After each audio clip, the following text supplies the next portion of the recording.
बच्चों, अब कहानी सुनो एक शेर और खरगोश की। अपनी बुद्धिमत्ता से, अपनी चालाकी से, अपने दिमाग से काम लेकर खरगोश ने शेर से किस तरह सभी जानवरों को मुक्ति दिलाई, ये इस कहानी में है। इसके पहले मैंने जो कहानी सुनाई थी उसमें तो खरगोश का ओवर कॉन्फिडेंस था, है ना। वो थोड़ा सा अपने दौड़ने के घमंड के कारण वो पीछे रह गया। परंतु अब की बार हम जो जिस खरगोश की बात कर रहे हैं, ये खरगोश बड़ा तेज है। हुआ यूं बच्चों कि एक जंगल में एक शेर था। शेर क्या कहलाता है बच्चों? जंगल का राजा। तो सभी जानवर शेर से डरते हैं। शेर क्या करता, रोज एक ना एक जानवर को खाता। कभी लोमड़ी की बारी आती, कभी हिरन की बारी आती, कभी गीदड़ की बारी आती। ऐसे करते करते एक दिन एक खरगोश की बारी आई। अब छोटा सा खरगोश किस तरह से शेर से भिड़ सकता था, किस तरह शेर से लड़ाई कर सकता था? तो वो तो मुमकिन नहीं था ना, क्योंकि शेर तो इतना बड़ा होता है, वो तो एक हाथ मारे कि खरगोश मर जाए। तो खरगोश ने सोचा आज तो भैया फिर से काम लेना पड़ेगा। तो वो ये सोचकर शेर के पास गया। बोला महाराज महाराज। तो शेर ने कहा अच्छा बच्चू आ गए तुम, चलो आज तुम्हें खाकर बड़ा मजा आएगा। तो खरगोश बोला महाराज मुझे तो आप खा लेना, उसकी तो मुझे चिंता नहीं है, परंतु मैं तो आपको एक खास बात बताने आया हूँ। शेर बोला हाँ ऐसी क्या खास बात है? वो बोला जंगल में महाराज एक दूसरा भी शेर आ गया है। शेर बोला अच्छा ऐसे कैसे हो सकता है? तो खरगोश बोला मैं सच कह रहा हूँ महाराज, और वो शेर जो दूसरा वाला शेर है ना, वो कह रहा है कि मैं इस जंगल का राजा हूँ। अब तो शेर जोर से दहाड़ा, हाँ ये कैसे हो सकता है?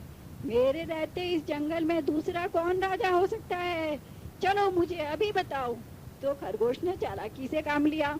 उसने कहा महाराज वो जो उधर जंगल के उस पार एक कुआं है ना, उसमें रहता है, और दिन में निकलता नहीं है, रात में निकलकर शिकार करता है। तो शेर बोला अच्छा तो हमें उसके पास कब ले चलोगे? तो खरगोश ने कहा महाराज कल पूरा चांद निकलेगा, तब मैं आपको उधर ले चलूंगा और आप उससे लड़ाई करके जीत जाइए, और फिर आप भी जंगल के राजा कहलाएंगे।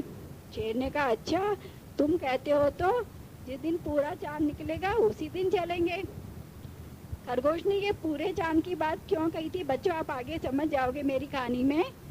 तो उस दिन क्या हुआ, जिस दिन पूर्णिमा थी, पूरा चांद निकला, खरगोश रात को राजा को लेकर, शेर राजा को लेकर उस कुएं के पास गया और बोला महाराज देखिए अंदर शेर दिखाई दे रहा है कि नहीं।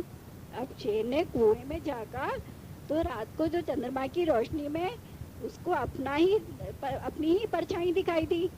शेर को लगा कि कुएं में तो दूसरा शेर है। तो वो दहाड़ा तू कौन है? तो अंदर से आवाज आई, प्रतिध्वनि होती है ना, कुएं में अपन आवाज लगाएंगे ना तो अपनी ही आवाज लौट कर आती है। तो इसी तरह से कुएं में से आवाज आई तू कौन है? अब तो शेर को बड़ा गुस्सा आया, अरे ये शेर तो बड़ा ताकतवर है।